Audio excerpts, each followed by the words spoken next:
I've done stuff on the BBC before, but that organisation is an absolute goldmine for woke drivel. So I'm not going to stop at just one film. After all, they've pushed their agenda through a million different films, all of which I've been forced to pay for. So they're not getting off that lightly. A little while back, the BBC produced a series called Icons.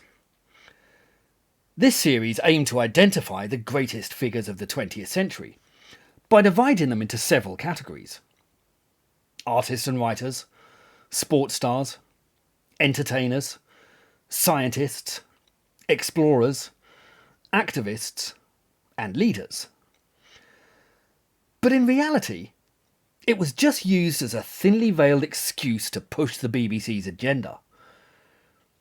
For one thing, Icons gave almost exact parity between the sexes, which hardly reflects the most significant figures of the 20th century.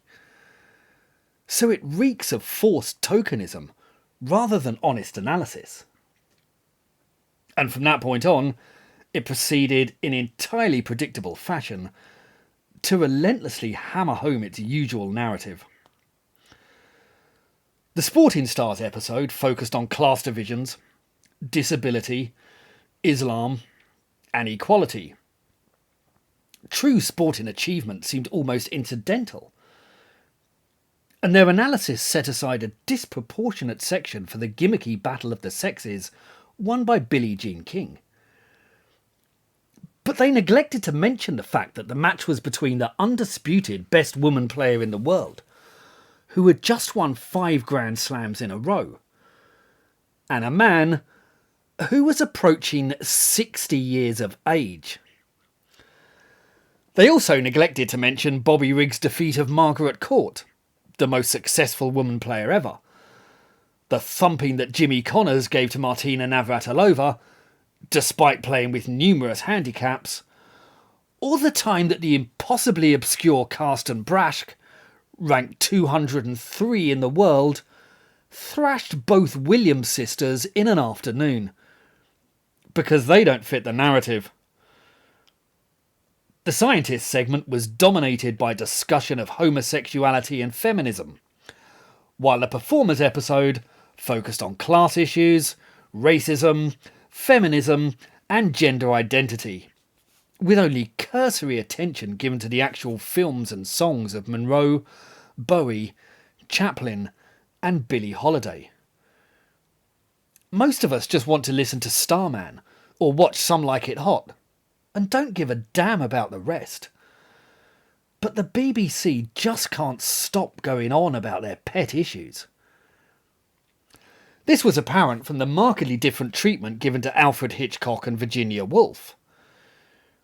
The series was quick to condemn Hitchcock's occasionally dismissive attitude to some pampered Hollywood starlets, while it gushed over Woolf's credentials as an advocate for feminism and gender fluidity.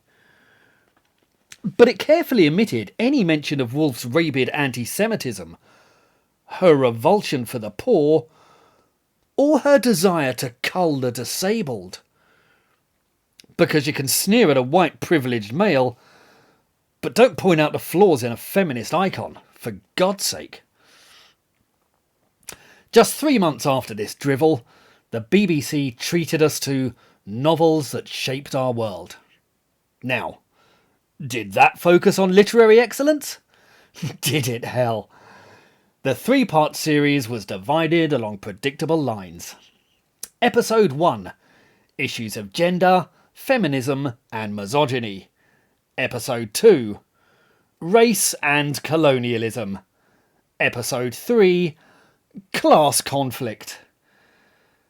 The BBC simply can't stop lecturing us on its narrow little worldview. And as a sample I picked from their website on just one-day shows, they're only getting worse.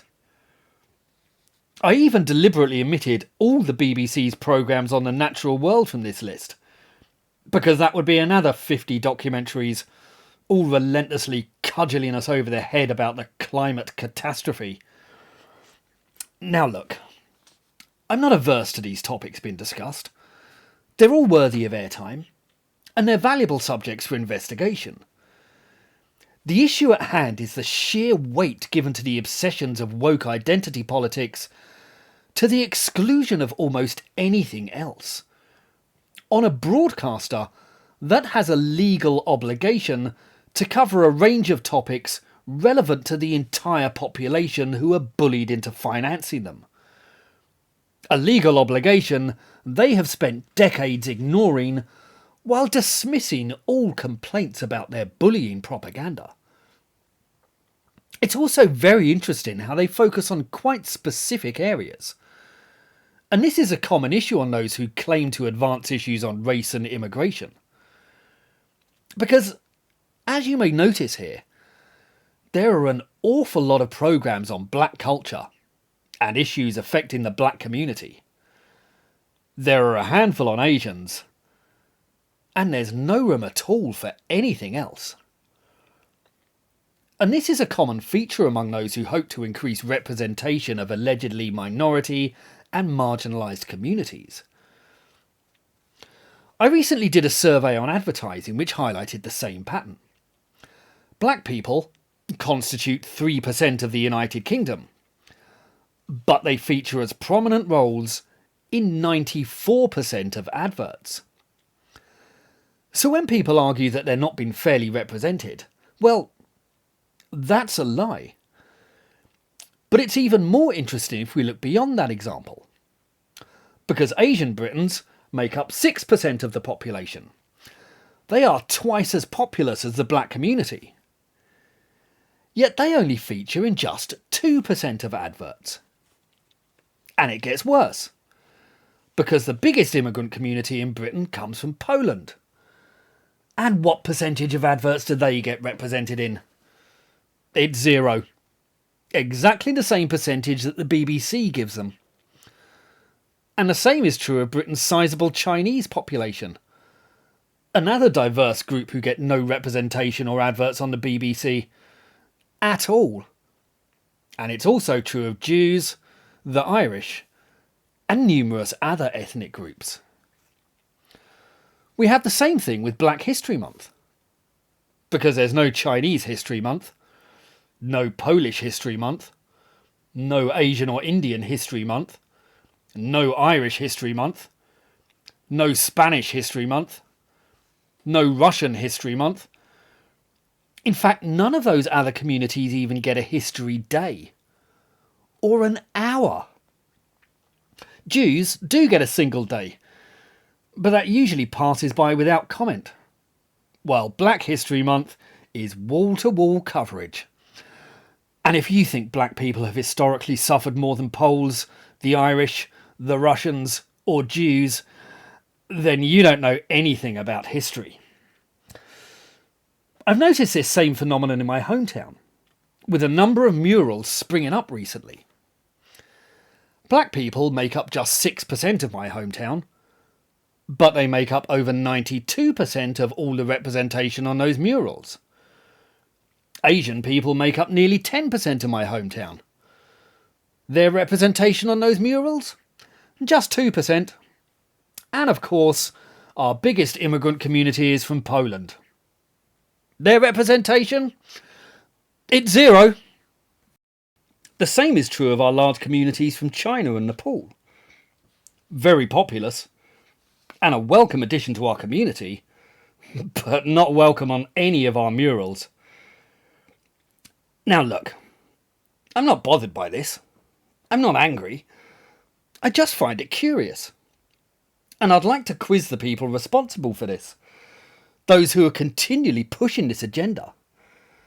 Because if they're so concerned with representation, with equality, and with fairness, then why do they insist on so wildly over-exaggerating the representation of one community, while overtly snubbing and ignoring all the others? And why is it that the community which gets all that support and exposure is the same one that complains most loudly and most often about racism? Genuinely curious. And if you think you can answer that, then feel free to leave a comment. Cheers. And if you've enjoyed this, please like and subscribe. And if you're interested in these topics, I've written 2 books which go into them in great detail. Please feel free to pick them up and let me know what you think. Thank you.